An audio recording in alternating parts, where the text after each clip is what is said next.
Hai adik-adik, kembali lagi dengan Kak Rina di online class 101.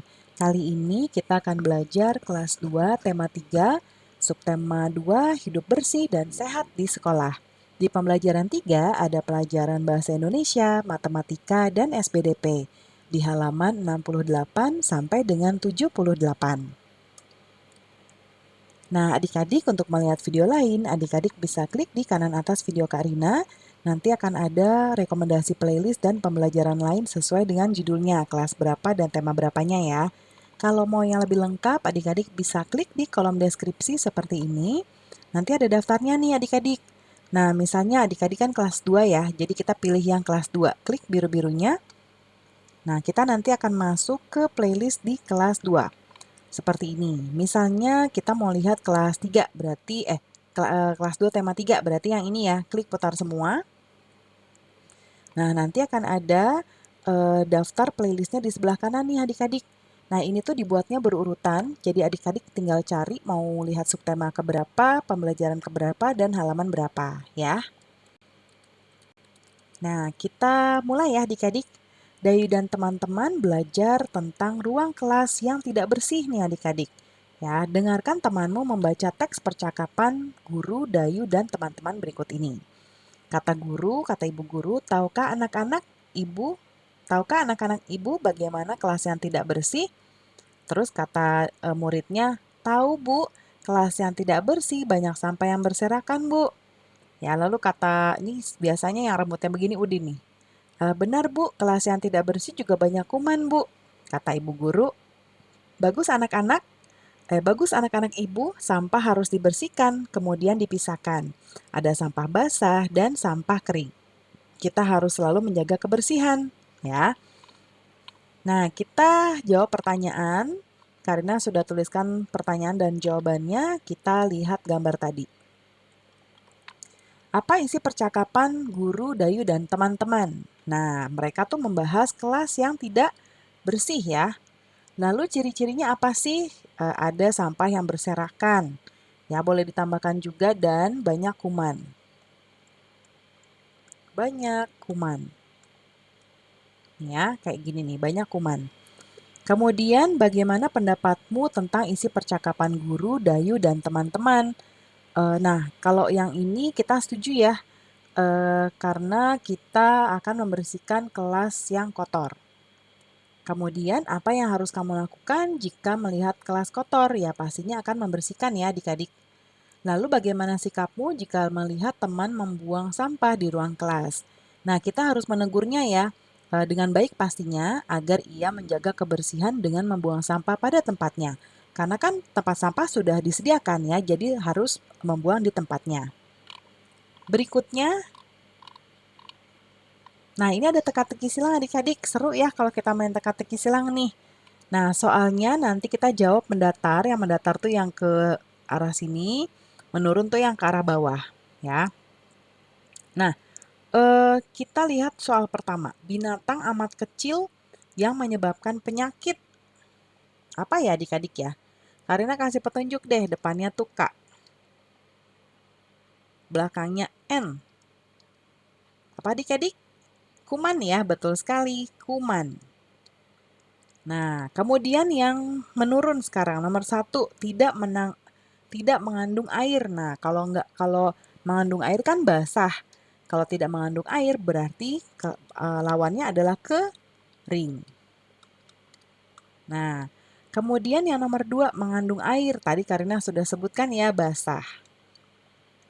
Nah, sekarang selanjutnya ada teks bacaan. Kelas yang tidak bersih menjadi sarang penyakit. Kita baca dulu adik-adik. Kelas yang tidak bersih akan menjadi sarang penyakit. Debu dan sampah mengandung banyak kuman. Kelas juga akan menjadi sarang nyamuk. Penghuni kelas akan terserang bermacam-macam penyakit, misalnya batuk, flu, dan demam berdarah.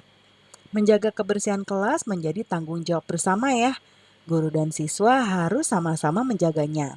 Jika ada yang membuang sampah sembarangan, harus segera diingatkan. Dengan sikap seperti itu, kebersihan kelas akan terjaga. Penyakit pun tidak akan bersarang. Nah, adik-adik, Informasi apa yang kamu peroleh dari teks tadi? Nah, informasi yang kita peroleh adalah tentang menjaga kebersihan kelas yang menjadi tanggung jawab bersama agar penyakit tidak bersarang. Kemudian berikutnya ada gambar, wah kursinya jatuh nih adik-adik. Ini potnya juga jatuh ya, bahkan yang di meja pun jatuh, tanahnya kemana-mana. Wah berantakan banget deh ini adik-adik, udah berantakan dan kotor juga. Nah sekarang apa isi gambar yang adik-adik amati? Nah ini adalah gambar kelas yang berantakan dan sangat kotor. Apa yang kamu lakukan jika melihat kelasmu seperti di gambar? Ya pasti akan membersihkan ya adik-adik ya. Membersihkan dan menata kelas sehingga menjadi bersih dan juga tertata rapi ya. Nah, tuliskan tentang kelas yang tidak bersih berdasarkan pengamatanmu. Kita tuliskan di sebelah kanan ya, judulnya kelas yang tidak bersih. Kelas yang tidak bersih adalah kelas yang banyak sampah. Sampah tidak dibuang pada tempatnya. Buku-buku pun dibiarkan berserakan begitu saja. Papan tulis tidak dihapus, vas bunga dibiarkan terjatuh, tidak tertata dengan baik, kemudian kursi dan meja pun tidak disusun dengan rapi. Nah, kelas yang tidak bersih membuat belajar menjadi tidak menyenangkan adik-adik. Selain bau, juga banyak debu yang berterbangan. Kelas yang tidak bersih akan menjadi sarang nyamuk dan penyakit. Nah, penghuni kelas akan terserang bermacam-macam penyakit, misalnya batuk, flu, dan demam berdarah. Kebersihan kelas perlu dijaga ya agar senantiasa sehat dan nyaman. Nah, nanti dibaca laporannya ya adik-adik dengan lafal dan intonasi yang tepat. Nah, kelas yang tidak bersih harus segera dibersihkan adik-adik. Ya, kelas harus disapu agar tidak ada debu yang menempel. Nah, gerakan menyapu bisa membentuk gerak tari seperti di pembelajaran sebelumnya ya. Nah, seperti ini nih. Nanti ini kan hanya gambar. Untuk prakteknya bisa menunggu informasi dari Bapak atau Ibu guru ya. Sebelumnya kamu sudah melakukan gerakan menyapu lantai dalam bentuk tari diiringi alat musik. Sekarang, lakukan gerakan menyapu lantai dalam gerakan tari dengan hitungan. Misalnya, 2 kali 8 ya, selang-seling dengan arah yang berbeda. Lalu jika sudah bisa, iringi kembali dengan alat musik. Misalnya gendang, rebana, tamborin, atau tifa, seperti di gambar ini. Ya. Nah, kalau nggak ada, bisa juga menggunakan benda-benda yang ada di sekitar. Contohnya botol bekas ya, seperti yang digunakan oleh Benny. Nah, ini ada gambar Dayu yang sedang menari diiringi diiringi musik oleh Edo, Benny, dan Udin ya. Nah, kita coba amati lagi adik-adik gambar musik Tifa. Ya, permukaan dinding Tifa membentuk pola bangun datar. Ya, ada 2 bangun datarnya yaitu segitiga yang ada di sini. Lalu yang ada di sini adalah ini segi 4 ya. Nah, segitiga dan segi 4 merupakan contoh bangun datar. Tahukah adik-adik contoh bangun datar yang lain? Contohnya di bawah ini ada gambar. Kita lihat ada berapa sisinya ya. 1, 2, 3, 4, 5. Dia ada 5 sisinya. Dengan begitu, bangun datar ini disebut dengan segi 5 adik-adik. Ya, lalu gambar yang kedua kita hitung ada 1, 2, 3, 4, 5, 6. Ada 6, maka dia disebut segi 6. Nah, berapa banyak sisi, sudut, dan titik sudut dari bangun datar di atas? Nah, kita lihat adik-adik. Kalau sisinya tadi sudah Karina sebutkan ya. Yang ini sisinya 5, terus apa nih? Sudut ya, sudutnya 1, 2, 3, 4, 5, 5 juga. Sudutnya 5, kemudian titik sudutnya 1, 2, 3, 4, 5, 5 juga. Titik sudut 5. Yang 6 ini juga berarti 6 semuanya adik-adik. Ya, sisinya 6, sudutnya 6, dan titik sudutnya juga 6. Ya. Nah, berikutnya tentukan bangun datar yang sesuai dengan banyak sisi, sudut, dan titik sudut berikut. Yang sebelah kiri gajahnya memegang banyak sisi 5, yang sebelah kanan yang 6. Ya. Nah, sekarang kita tarik garisnya adik-adik. Contoh yang gambar D ini sudah dimasukkan ke 5 karena dia ada 5 sisi ya. Kita coba hitung. 1, 2, 3, 4, 5. Ya. Sekarang gambar A. 1, 2, 3, 4, 5. Jadi ini masuk ke gambar sebelah kiri. Yang B. 1, 2, 3, 4, 5, 6. Ada 6 berarti ke sebelah kanan.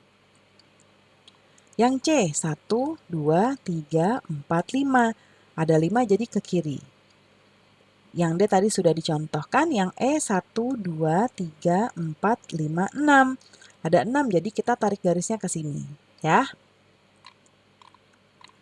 Nah, untuk meningkatkan pemahamanmu, coba kelompokkan bangun-bangun datar berikut. Kelompokkan sesuai banyak sisi, sudut, dan juga titik sudutnya. Nah, seperti ini ya, yang kiri itu segi 5, yang kanan segi 6. Yang nomor 1 ini masuk ke segi 5. Yang nomor 2, 1, 2, 3, 4, 5. Dia segi 5. Berarti ke kiri juga. Yang gambar 4 ini ada 1, 2, 3, 4, 5, 6. Jadi tarik garisnya ke sebelah kanan. Gambar 5, 1, 2, 3, 4, 5. Jadi ke kiri. Yang gambar 3, 1, 2, 3, 4, 5, 6. Jadi ke sini. Seperti ini ya adik-adik ya. Wah, pembelajaran kita sudah selesai adik-adik. Terima kasih sudah menonton sampai akhir. Mohon dimaafkan apabila ada kesalahan dalam perkataan maupun dalam materi yang diberikan. Sampai jumpa di pembelajaran berikutnya. Dadah!